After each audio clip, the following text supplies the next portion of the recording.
एक ऐसी पत्नी जो पति के रहते ही कई मर्दों के साथ उसका संबंध होता है और पति को भनक तक नहीं लगती कि मेरी पत्नी का संबंध किसी और पुरुष के साथ है। जब पति को इस मामले की जानकारी होती है तो काफ़ी देर हो चुका होता है और उसकी पत्नी किसी व्यक्ति के साथ फरार हो चुकी होती है। नमस्कार, मैं आशीष चौधरी, आप देख रहे हैं द क्राइम। आपसे बताते हैं कि ये जो मामला हम आपको आज बताने वाले हैं, ये मामला है उत्तर प्रदेश के आजमगढ़ ज़िले के, जहाँ पर एक पुरुष शादी करता है। शादी करने के कुछ समय बाद उसकी पत्नी उसके साथ में खेल शुरू करती है। ऐसा खेल शुरू करती है कि वह जान भी नहीं पाता है कि उसकी पत्नी का चार पुरुषों के साथ कहीं संबंध है। बताते हैं मामला आपको। एक प्रिंस उपाध्याय नाम का पुरुष सपना उपाध्याय नाम की लड़की से प्यार करता है और उससे शादी करता है। शादी के लगभग 2 साल ही बीतते हैं कि पति कहीं सिक्योरिटी गार्ड की नौकरी करता था और सिक्योरिटी गार्ड की नौकरी करता था। 18-20 हज़ार अच्छा खासा कमा लेता था और 18-20 हज़ार में वह अपने पत्नी के शौक़ को पूरा किया करता था। तो पत्नी का कहना था कि आप जो कमाते हैं चलिए ठीक है, लेकिन मैं आगे पढ़ना चाहती हूँ। पति भी मान जाता है कि चलिए शिक्षा की बात है तो क्यों ना पत्नी का सहयोग किया जाए। जीवन जो होता है, जीवन में पति पत्नी एक वाहन होते हैं, वाहन के 2 पहिए होते हैं। अगर समान तरीके से चलेंगे तो जीवन काफ़ी खूबसूरत हो जाएगा। यही सब बातों को सोच करके प्रिंस उपाध्याय अपनी पत्नी सपना उपाध्याय को पढ़ाने लगता है और पढ़ने के बहाने सपना उपाध्याय कुछ ऐसे खेल उसी बीच में शुरू कर देती है कि उन्हीं सबके बातों की जब उसको सुनगुन लगती है तो वह घर पे रहने लगता है और नौकरी छोड़ देता है। जब वह साथ रहने लगता है तो उसके बाद वह बीच में एक सरकार द्वारा स्कीम आती है जल मिशन का कि गांव-गांव में पानी पहुंचाना है, जल पहुंचाना है, टंकी का कार्य होता है।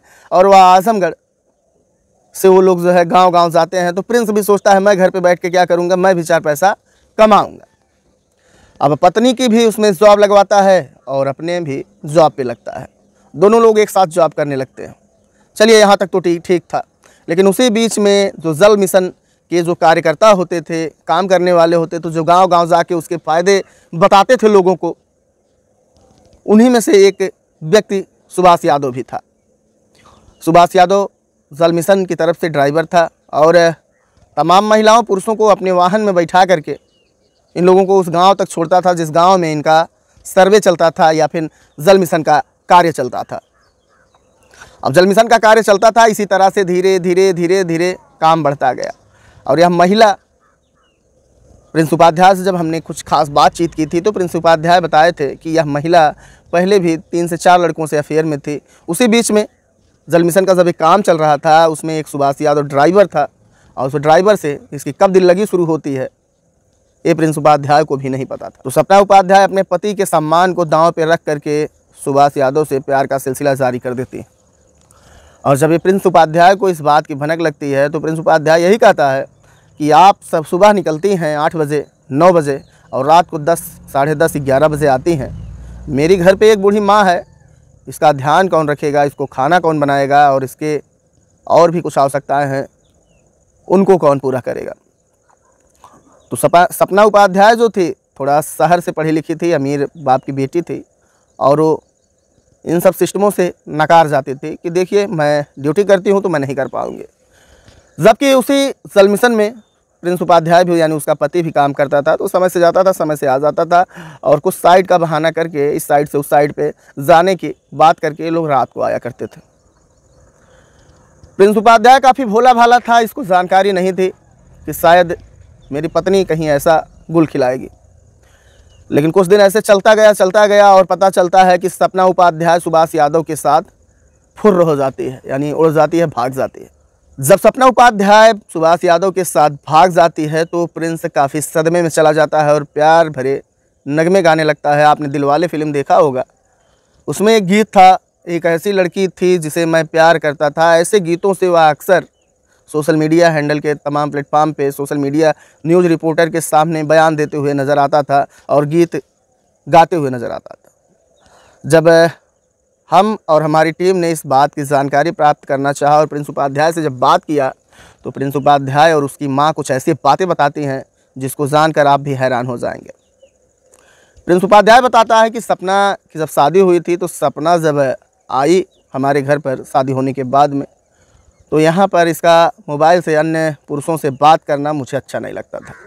तो मेरा रोक टोक इसे अच्छा नहीं लगता था और इसका बात करना मुझे अच्छा नहीं लगता था। इसी बीच में हम उसे जल मिशन में नौकरी दिलवाते हैं और वह काम करने लगती है और मैं भी कुछ दिन काम किया, काम करके छोड़ देता हूँ क्योंकि मुझे अच्छा नहीं लगता था। कुछ ऐसे मेरे सामने घटना होते थे तो मुझे अच्छा नहीं लगता था कि कोई अरे तुम्हारी पत्नी इनसे बात कर रही है, उनसे बात कर रही है। चलिए इन सब बातों के बाद क्या होता है हम आपको बताते हैं।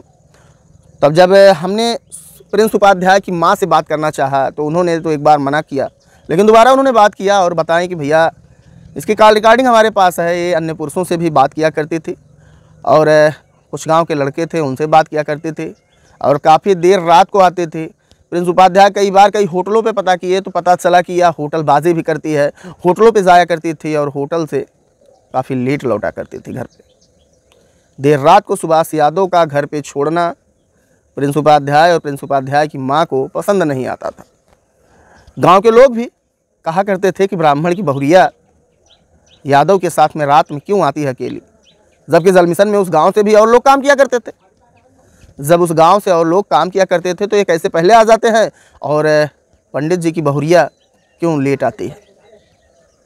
अब ये सब मामला जब हुआ, यानी सपना उपाध्याय सुभाष यादव के साथ भागती है तो प्रिंस उपाध्याय एक एप्लीकेशन ले जाके थाने में देते हैं कि मेरी पत्नी मेरे साथ चीट की है, धोखा की है और सुभाष यादव भी मेरे साथ धोखा किए हैं।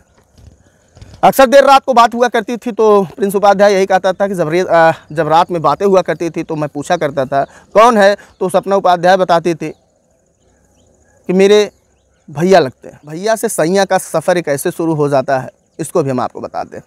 जब हम सपना उपाध्याय को काफ़ी खोज और जांच पड़ताल के बाद पता लगाए तो सपना उपाध्याय पता चला कि सपना उपाध्याय इस समय आजमगढ़ आई हुई है लखनऊ से।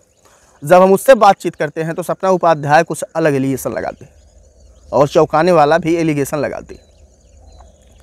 सपना उपाध्याय एलिगेशन इस तरह से लगाती है कि मेरे पति जो प्रिंस उपाध्याय थे मुझे खटिया में बांध करके मेरे साथ अश्लील हैवानियत किया करते थे, जो एक पति पत्नी के बीच में होता है। तो जो पति पत्नी के बीच में होता है वो स्वेच्छा से होता है, इच्छा से होता है, ना कि खटिया में बांध कर, हाथ पैर बांध कर। गांव में पलंग होता है, उसी पलंग की वो बात कर रही थी कि खटिया में बांध करके। चलिए और भी हम आपसे बात करते हैं। जब हमने उससे पूछा कि ऐसा क्यों किया करते थे, कहे तो सपना बताती है कि ऐसा ही नहीं किए, मेरे साथ और भी कुछ हैवानियत किए जिसकी वजह से मेरा दिल टूट गया। जब पूछा गया तो सपना ये भी बताती है कि प्रिंस उपाध्याय मेरे साथ जो गलत करते थे उसका वीडियो बना लिया करते थे और वीडियो बनाने के बाद में अपने दोस्तों को दिखाया करते थे और वो जब अपने दोस्तों को दिखाते थे तो उनके दोस्त मज़ा लिया करते थे मेरा। फिर वहाँ से हम रिटर्न होते हैं। जो सपना उपाध्याय सुभाष यादव के साथ रहते थे, सुभाष यादव से जब पूछा जाता है तो सुभाष यादव बताते हैं कि मैंने अक्सर जो है देखा कि प्रिंस उपाध्याय अपने पत्नी सपना को मारा पीटा करते थे और मैंने कई बार उनसे ये भी कहा कि आप मारिए मत, आपकी पत्नी है, आपका जो है परिवार है, इनको मारने से क्या मिलने वाला है, आप मारिए मत। तो सुभाष यादव ये सब बातें बताते हैं शायद अपने से गढ़ करके। ये भी इसमें बताते हैं जल मिशन में अपना डिस्टर्ब रहती थी, रोती थी, अक्सर जो है डिस्टर्ब हुआ करती थी, इनका चेहरा जो है लटका हुआ होता था, मायूस रहती थी। तो हम इनसे कहते थे कि आपकी समस्याएं जो है धीरे धीरे ख़त्म हो जाएंगी, लेकिन ये मानने को तैयार नहीं थी। और एक दिन ये जो है अपने पति से परेशान होकर के, जहाँ पे जल मिशन का काम चल रहा था पवई ब्लॉक में, यह जो है कुएं में कूद जाती हैं और कुएं में जब कूदती हैं तो मैं सुभाष यादव इनके पीछे कूद जाता हूँ। यानी सपना पहले कुएं में कूदती है, फिर सुभाष यादव कुएं में कूदते हैं। प्रिंस यादव नौकरी छोड़ चुका था, नौकरी नहीं किया करता था। अब सुभाष यादव जब कुएं में कूदें तो कुएं से किसी महिला को लेकर के बाहर कोई नहीं आ सकता है।